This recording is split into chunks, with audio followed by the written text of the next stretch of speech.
This is Let's Read, Richardson and Reynolds, Structuring Safety in Therapeutic Work Alongside Indigenous Survivors of Residential Schools. And it is an article that was published in the Canadian Journal of Native Studies in 2014. Abstract: Structuring Safety in Therapeutic Work Alongside Indigenous Survivors of Residential Schools. This writing addresses the theory and practice of structuring safety in community work and therapy. Specifically, we track our efforts for structuring safety and work alongside Indigenous people preparing to speak publicly about their experiences of violence in Canadian residential schools. This includes giving testimony in truth and reconciliation tribunals. Kathy is a Métis with Cree and Dene ancestry. Vicky is an activist and ally from white settler culture. Her people are from Ireland, Newfoundland, and England. This work is an enactment of our attempts to create an accountable cultural partnership and work with Indigenous people who have survived residential schools. The writing begins with an analysis of the colonial project of residential schools and putting these events in the context of political violence. Into this context, we bring the theory and practice for structuring safety and therapeutic work. This includes contesting neutrality, negotiating permission, making potential risks apparent, anticipating backlash, holding space for hope, engaging in reflexive questioning, and not re-traumatizing the person. The risks involved in speaking truth to power for Indigenous people require that we structure enough safety into our work with the intention of not re-traumatizing people and of creating some space for witnessing of their stories and testimonies. Introduction. This writing addresses the theory and practice of structuring safety in community work and therapy. Specifically, we track our efforts for structuring safety and work alongside Indigenous people preparing to speak publicly about their experiences of violence in Canadian residential schools. This includes giving accounts for the first time in a number of settings, such as in therapy sessions, in community healing workshops, in conversations with lawyers or social workers, and in giving testimony in truth and reconciliation tribunals. The risky nature of participation in these processes for Indigenous people require that we structure enough safety into our work with the intention of not re-traumatizing people and of creating some space for witnessing of their stories and testimonies. In this writing, Kathy, who is a Métis with Cree and Dene ancestry, will set the context of the work by briefly describing residential schools and the devastating consequences for Indigenous communities existing within a historical context of colonial violence and land theft. Her social work across Indigenous communities has been based on an understanding of the relevance of historical and political violence for Indigenous communities today. Vicky is an activist and ally from settler culture. She will describe her theorizing and practices for structuring safety in her therapeutic work, contesting neutrality, negotiating permission, making potential risks apparent, anticipating backlash, holding space for hope, engaging in reflexive questioning, and not re-traumatizing the person. Vicky will offer questions specifically oriented to residential school survivors to show the theory and practice. Kathy will then reflect from within the specific context of her work alongside survivors of residential schools. This writing is framed as a collaboration, and we will indicate who is speaking throughout the writing in order to locate ourselves culturally and to resist conflating our important differences. Next section: Residential Schools, Truth and Reconciliation, and Settlement Tribunals. Kathy. Residential school is a term used to refer to institutions of internment and resocialization for First Nations, Inuit, and in some cases, my people, the Métis in Canada. Residential or mission schools were instituted under Canada's Indian Act, a piece of racialized legislation designed to assimilate Aboriginal people in Canada. This act was a form of federal domination, ensuring that virtually every aspect of daily life of First Nations people was regulated and controlled. Aboriginal people were stripped of their rights, both natural and legal, and their lands were taken illegally. Various religious organizations such as Roman Catholic, Protestant, Anglican, and Baptist churches were given contracts to run the facilities that would house over 150,000 children who were separated from their families and communities. 132 schools were located across the country in every province and territory except Newfoundland, New Brunswick, and PEI. The goal of the program was to remove the Indian from the child. That's a quote from Campbell Scott. Residential schools opened in Canada before Confederation, and the last one was closed in 1996.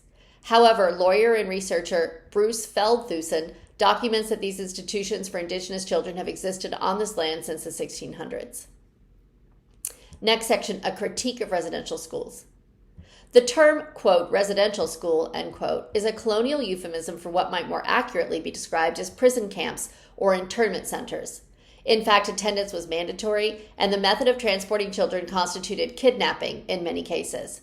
Parents who refused to comply faced prison and the government withholding resources from families. Children were forced to engage in studies of Christianity as well as provide their labor for the functioning of the school. For those not familiar with the details of residential school violence, recent stories are documenting physical, emotional, psychological, spiritual, cultural, and sexualized violence against children. This ranged from public humiliation, child rape, deprivation, to sticking pins through children's tongues when they spoke their indigenous language. The violence was systemic, across schools to varying degrees, and perpetrators were granted a form of impunity and were seldom removed or punished from their heinous act. Sources have shown that Indigenous children were deliberately exposed to tuberculosis, and many died from the disease, sometimes 2/3 of a school population. In addition to the focus on creating a class of future menial laborers, the violence perpetrated against the children was rampant and largely ignored by those who knew about it. According to Feldhusen from the University of Ottawa, between 48% and 70% of children were sexually abused. In some schools, this figure was as high as 100%. He notes that the non-sexual physical abuse was often barbaric and indicates that the violence was systemic and deliberate, and that those in charge were aware that this was no well-intentioned mistake.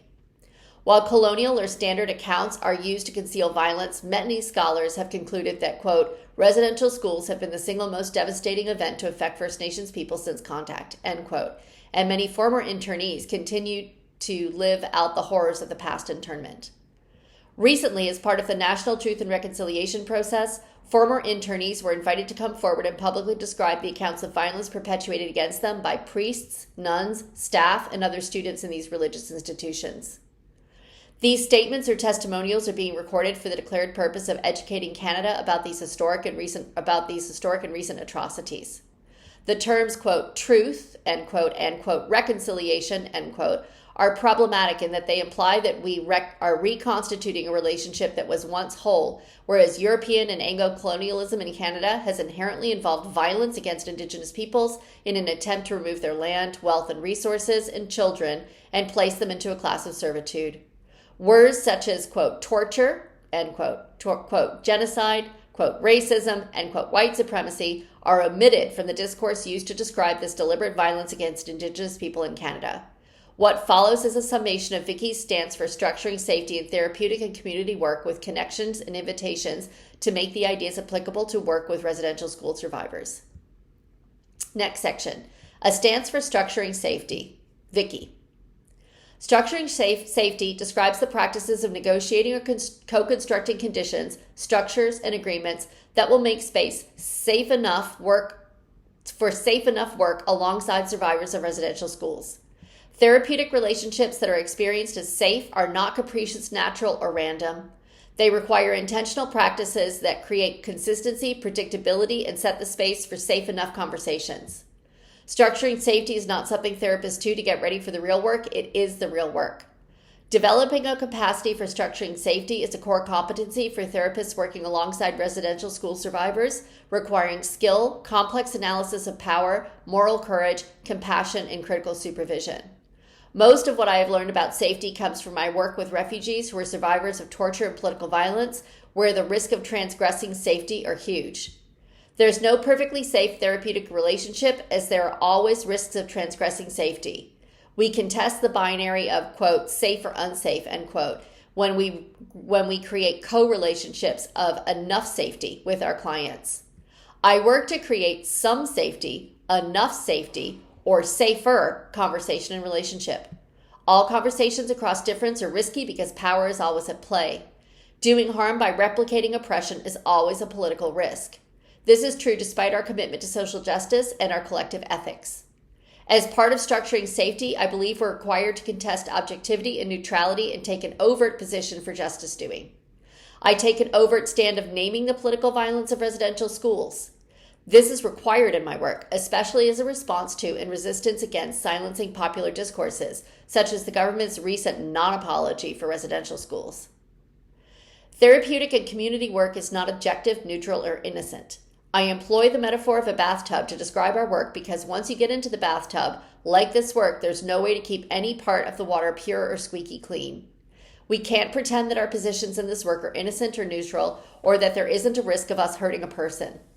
In work with survivors of political violence, and here I include survivors of residential schools, It's imperative to hold understandings of the complexities of power and of the political world. Safety is not assured by being well-intentioned, but can be fostered by holding a critical analysis and an anti-oppression framework. Many Indigenous clients are required to educate their therapists about colonization, the atrocities of residential schools, and the structural oppression faced by their communities. Ideally, residential school survivors will see therapists who share their culture and histories. Until this can be a reality, allies will need to do this work. Therapists who are non-Indigenous must understand the history and impact of colonization and genocide as their responsibility in order to be qualified to work alongside Indigenous clients. Allies work to change the social context in which these atrocities occurred and still occur as our collective accountability as settler people for the violence of colonization. Collaboration contributes to structuring safety by honoring the autonomy of the survivor of residential school in deciding what will be talked about and what will be of use. Survivor-centered work requires that I am decentered as the therapist and resist taking a position of expertise on the life of the survivor. Collaboration invites the sharing of power and responsibility. As therapists, we do not save the people, and we are not responsible for people dying. A collaborative stance requires the letting go of some of the power on the part of the therapist. This can be experienced as profoundly discomforting for us as helpers when the survivors we work with are in extreme situations and death is ever near. Structuring safety requires that we trust people with their own lives. It's patronizing for me to decide a survivor is not up to giving testimony or participating in a tribunal. I can collaborate with folks and ask questions to help them make informed choices, but I want to side with the ethical principle of autonomy and not replicate oppression by siding with paternalism. As a person from the dominant culture that is the settler culture, this is profoundly important in conversation with Indigenous people negotiating their engagement with the Canadian government, given our past and present violence, which is often backed by paternalism. Next section, practices of structuring safety. There are many paths to structuring safety in terms of preparing the space to foster safety. What I think is most important is that the setting serves as a response to the questions. So, how does this space, office, or counseling room foster safety? How does my performance of myself, my clothing, my posture, tone of voice, attitude, foster safety? How do I locate my privilege and acknowledge my cultural locations in an attempt to foster safety? I make my privilege and cultural connections known as part of the structuring safety. I am Irish Catholic with ties to Newfoundland and England. It's important that I name my cultural locations because I'm from settler cultures. Not locating myself as a threat to safety, as Indigenous survivors will probably assume that I think I'm just, quote, normal, end quote, while they have a culture and need to be explained, or that I'm uninformed enough to think my locations of privilege do not matter. Negotiating participation in the tribunal structures safety by slowing the retellings down so that survivors have agency about what is spoken and not spoken. This practice positions the conversation as something different from interrogation. These questions help the person consider their decision to participate in a residential school tribunal. And the questions are, what might be useful in your participation in this tribunal across time to you?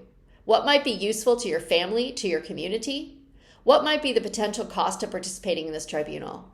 How might your participation in this tribunal get in the way of your participation with family or with your community? Continually negotiating permission can endanger safety. This practice addresses the relational nature of permission, which is different than assuming that permission is something that can be attained through signing forms. It's important that people know that they can withdraw their participation in the tribunal process at any time, and that the therapists act in a way that would lend survivors confidence that there would be no consequences if they decide to withdraw. Foregrounded against a backdrop of political violence and state oppression, this permissioning of the survivors can be transformative.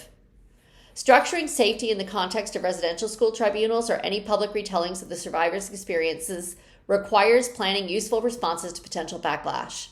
These questions help prepare responses to backlash. What are the possible risks of backlash for your speaking out? Given all of these risks, why might you still be willing to do this? What will it be like for you to have to decide to do this painful thing if nothing happens for this but backlash? How are you going to respond to that?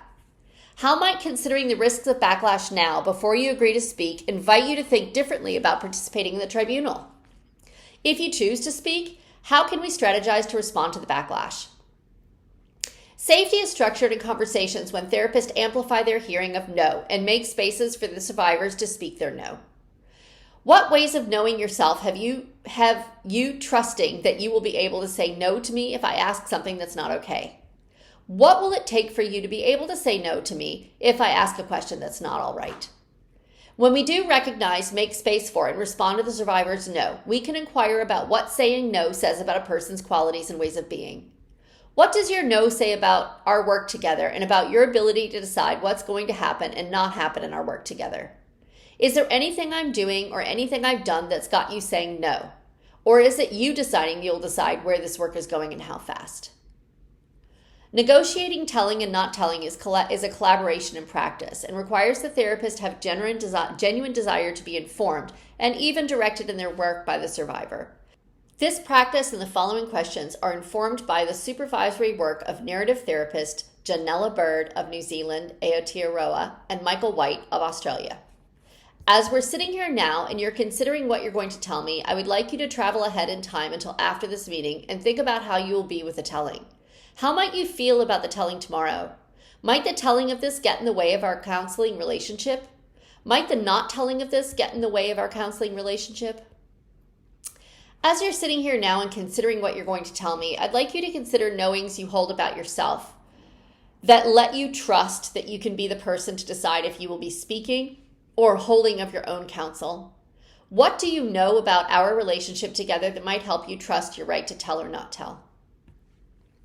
As a practice of structuring safety, I try to ensure that the therapeutic relationship can hold the person, offer some containment for the experience of suffering, and not be experienced as re-traumatizing for the survivor.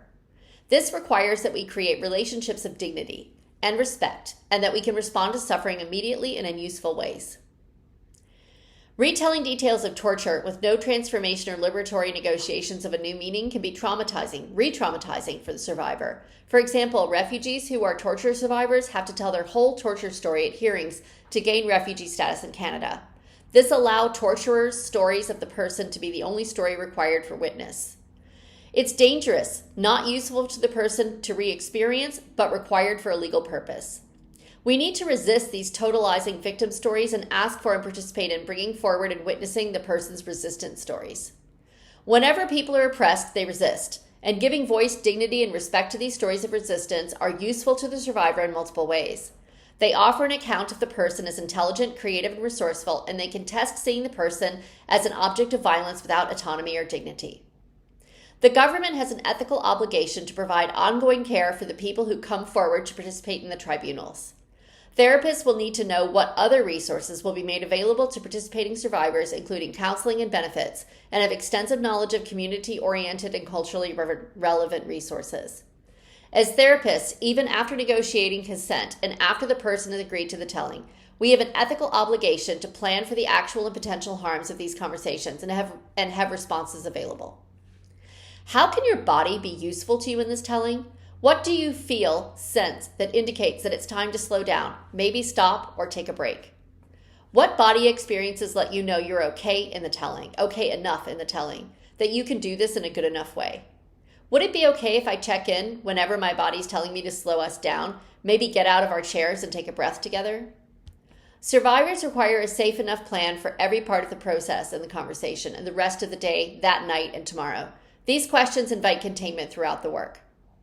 It's likely that these are going to be heartbreaking stories for you to tell. This will be difficult. We'll need a safe enough plan for you to hold you in the thinking and telling and afterwards. I believe this because other people who have participated in truth and reconciliation tribunals have taught me this. How will you care for yourself today and throughout our work together preparing for the tribunal? How can you invite collective care for you today, in the future, and throughout the tribunal process? How are you going to be there for yourself on the days of the tribunal? I always anticipate the backlash, and it's not unlikely that after speaking, there's going to be some thinking based on real actions of oppression that you have suffered that you were going to be punished for this. So how are we going to leave it in an okay way and plan to be okay enough for the rest of the day after the tribunal? Solidarity structures safety by contesting individualism, isolation, and fear. I invite survivors to think of who shoulders them up, who is alongside them in a good way in the work they're doing, and who are their witnesses. I then invite survivors to people the room with these folks and find creative and actual ways to invite people to be in solidarity with them as a practice of structuring safety. The practice of peopling the room invites therapists and survivors to bring forward a spirit of solidarity by bringing these actual and imagined others to stand alongside us, for example, in the tribunal proceedings. This practice aims to allow the person to be embraced with revolutionary love, reminded of their relationship of solidarity and dignity, and more able to be safe enough in the retelling. These questions help residential school survivors people the room. Who do you want to be here alongside you physically throughout this work that you and I engage in? Who do you want at the tribunal? Why these people? How are these relationships useful to you in this difficult work? How are we going to people the room with your ancestors and your family, real people you want to bring in, imagined others to be witness and shoulder you up? How can these allies serve to hold you up, remind you of who you are, and keep you safe enough in your retelling? How are you going to hold on to these folks after the talk? How will their actual and imagined presence be useful to you? How might you negotiate their participation alongside you? How will you let them know what's expected and catch them up on their service to you? Structuring safety requires that therapists resist getting caught up in a compelling story of pain and suffering. Questions informed by a naive and intrusive curiosity pose great threats to safety. We can easily be seduced by the privileging idea that as therapists we have a right and perhaps even a duty to ask anything that captures our interest. I aim to resist being seduced by oppression's story of the person and instead engage with a helpful curiosity about the survivor's acts of resistance against the suffering and oppression. While I do not need all the details of the pain and abuse, I do need to know enough details so that the person's act of resistance become apparent. A Canadian response-based therapist, Alan Wade, says, much of the person's acts of resistance against oppression can be hidden by the ways in which therapists and other professionals talk. We ask questions that elicit accounts of the person's spontaneous, intelligent, and prudent responses to the oppression they're suffering. I tell survivors that I need to know what they think I need to know so that I can be of use.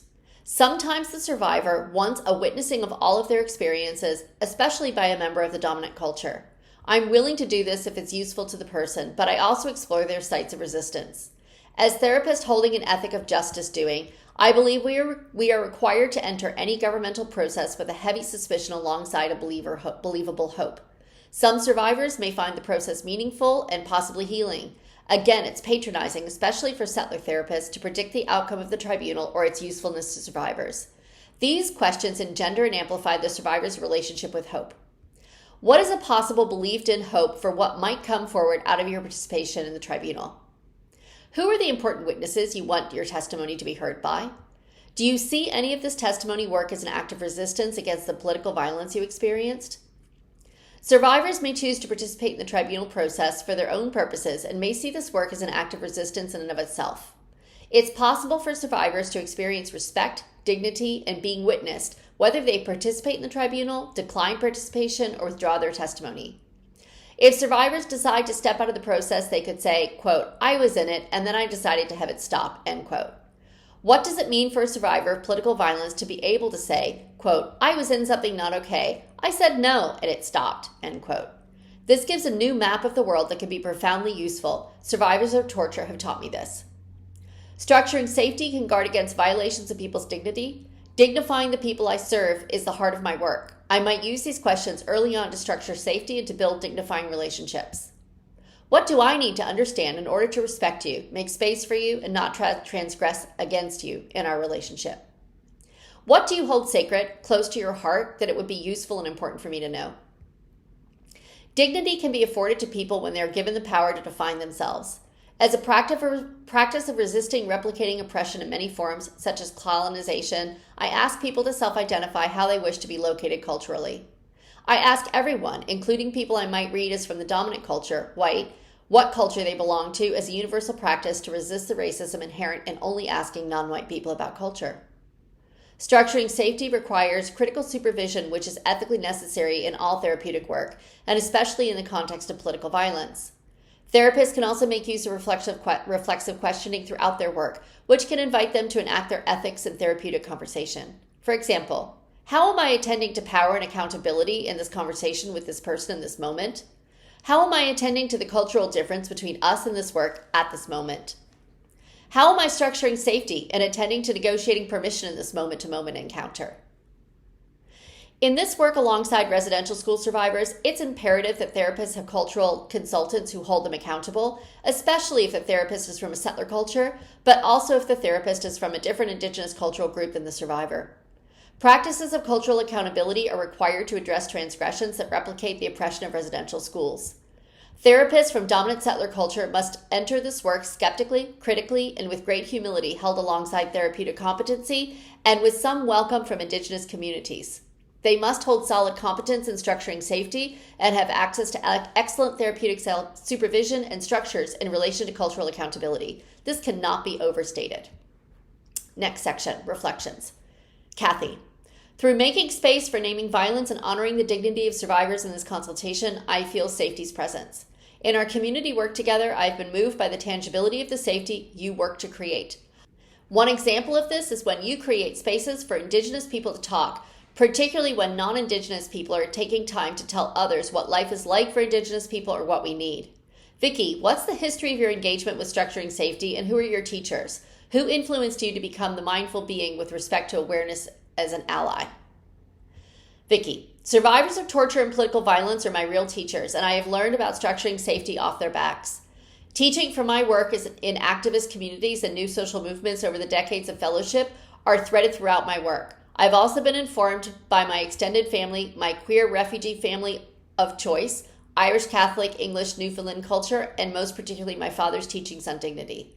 These practices of structuring safety are centered within the context of working with survivors of political violence in residential schools. However, risk is inherent in all of our therapy and communities work across differences of power. My hope is that these particular learnings can be transferred into other contexts with an aim to promote structuring safety. Next section. A story of peopling the room. Kathy, I was invited to serve as a support person for a woman, a community leader, who agreed to participate in a residential school tribunal. It was to be held at a hotel in a BC city, far away from her home community. I felt honored by the invitation and was mindful of the complexity of this event. In the beginning, to choreograph some safety and ground familiarity in this legalistic setup, I asked her the following question. If you could make the space one where you felt comfortable, safe, supported, and held by ancestors, what would you do to the room? Who or what would you invite in? She identified the people, both embodied and in spirit, that she would like to be there with her, sending her courage and love. We talked about the roles of her helpers and what each person would do. We talked about imagining the room the way she wanted it. This involved envisioning the particular kind of feeling, energy, colors, presence that would invite her to more safety. The day before, we both had lunch with her lawyer to get a picture of what the day would involve, to prepare ourselves and to strategize for her optimum well-being. On the day, we went to look at the room in advance. She brought a number of sacred objects to hold and to have in front of her during the strenuous interview process. She decided where she would sit and placed a little altar in front of her. We talked about the people who would be supporting her before, during, and after, and the particular roles they would have. This included laying the intention that particular people would be there in spirit to offer love and strength. The hearing was difficult. Many of the questions were invasive and invoked hard memories, the kind of events people try to forget. She got a terrible headache. There was also a blanket in the room, which at one point she used to cloak herself, both for protection and warmth. Uncomfortable feelings arose in response to the process. I wrapped the blanket around her shoulders. The inquiry lasted the whole day, with lawyers using their skills and diplomacy to elicit the kinds of answers that related in some way to the determination of compensation. Afterward, we took a walk by the water, enjoyed the sunlight, the breeze, and the trees in order to get some air and nurturance after sitting indoors all day in a kind of sterile surrounding. My compañera saw an eagle fly overhead, which she received as a reminder from the Creator that we are witnessed. The following days were not easy, as persistent and painful memories have been provoked during this hearing. She relied on the strength of prayer, family support, and knowledge of, quote, what is good and right, end quote, to help her recover from the tribunal. The conviction that children should be treated with kindness can provoke many adults to act to such acts of bravery and courage. This article is dedicated, it says, to survivors of torture and political violence we have worked alongside in various global communities, and residential school survivors from the Indigenous territories of Canada are the heart of this work. This writing took place on Indigenous land which was never surrendered. And there's acknowledgements and works cited. The end.